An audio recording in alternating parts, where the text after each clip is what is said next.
तो hello friends, welcome back to my channel. Friend, आज की वीडियो सीरीज के अंदर हम टॉपिक डिस्कस करने वाले हैं प्रिंसिपल कंपोनेंट एनालिसिस, जिसे हम लोग पीसीए कहते हैं। ये क्या होता है? पॉइंट इसके अंदर दिया हुआ है। पॉइंट कह रहा है कि principal component analysis is a statistical method used for dimensionality reduction will preserving as much variability as possible. यानी जो पीसीए होता है एक प्रकार का स्टैटिस्टिकल मेथड होता है जो कि यूज होता है डायमेंशनलिटी रिडक्शन के लिए, जो प्रिजर्व करता है एक वेरिएबिलिटी को एज पॉसिबल जितना हो सके। अगला पॉइंट कह रहा है कि PCA is widely used in fields like machine learning, computer vision, image processing, data analytics to specify simplify data and reduce noise and extract instruction features. यानी जो आपका पीसी होता है वो वाइडली यूज किया जाता है किसके फील्ड में?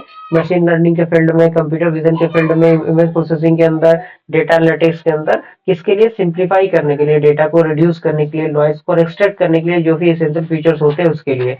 अगला पॉइंट कह रहा है कि it helps to transform high dimensional data into low dimensional form, making it easier to visualise, analyse and process. यानी ये मदद करता है ट्रांसफॉर्म करने के लिए हाई डायमेंशनल डेटा को एक लो डायमेंशनल डेटा के फॉर्म में, और ये चीजों को काफी इजी बनाता है विजुअलाइज करने के लिए, एनालाइज करने के लिए और प्रोसेस करने के लिए।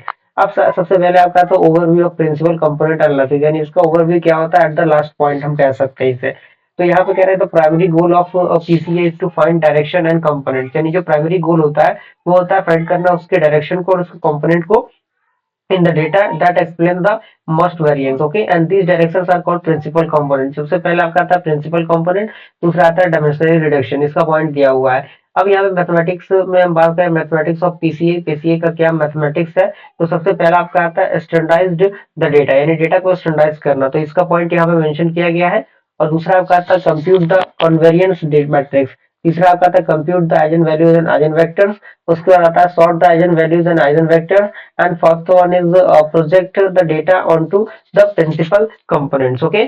अब यहाँ पे फिफ्थ आपका आता है project data onto the principal component. अब थर्ड आपका आता है क्या? Interpretation of PCA result. PCA result का इंटरप्रिटेशन क्या होता है? सबसे पहला आपका आता है वेरिएंस एक्सप्लेन्ड, दूसरा आता है डायमेंशनलिटी रिडक्शन, तीसरा आता है आइगन वैल्यूज। अब यहाँ पे आता है एडवांटेज। एडवांटेज इसके क्या होते हैं? सबसे पहला एडवांटेज आता है डायमेंशनलिटी रिडक्शन का, दूसरा एडवांटेज आता है डाटा कंपैरिजन का, तीसरा आता है नॉइज रिडक्शन का, चौथा आपका आता है इंप्रूव विजुअलाइजेशन का, और पांचवा आपका आता है अनकोरिलेटेड फीचर्स का, ओके।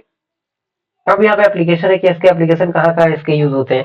सबसे पहले इसका यूज होता है इमेज को कंपेरिज करने के लिए, दूसरा आता है फेशियल रिकॉग्निशन के लिए, तीसरा आता है जीनोमिक्स के लिए, स्पेस रिकॉग्निशन के लिए, market research and customer segmentation के लिए। लिमिटेशन की हम बात करें, सबसे पहला लिमिटेशन आता है लिनियरिटी, दूसरा आता है सेंसिटिव और टू आउटलायर, और तीसरा आता है इंटरऑपरेटेबिलिटी, चौथा आपका आता है स्केलिंग। अगर हम वेरिएंट्स की बात करें, वेरिएंट्स क्या क्या होते हैं इसके, तो अलग अलग वेरिएंट्स होते हैं। कर्नल पीसीए होता है, स्पार्स पीसीए होता है, और इंक्रीमेंटल पीसीए होता है। और इसका एग्जांपल एक दिया हुआ है जो कि आप देख के समझ सकते हैं। इसी के साथ ये टॉपिक भी कंप्लीट होता है।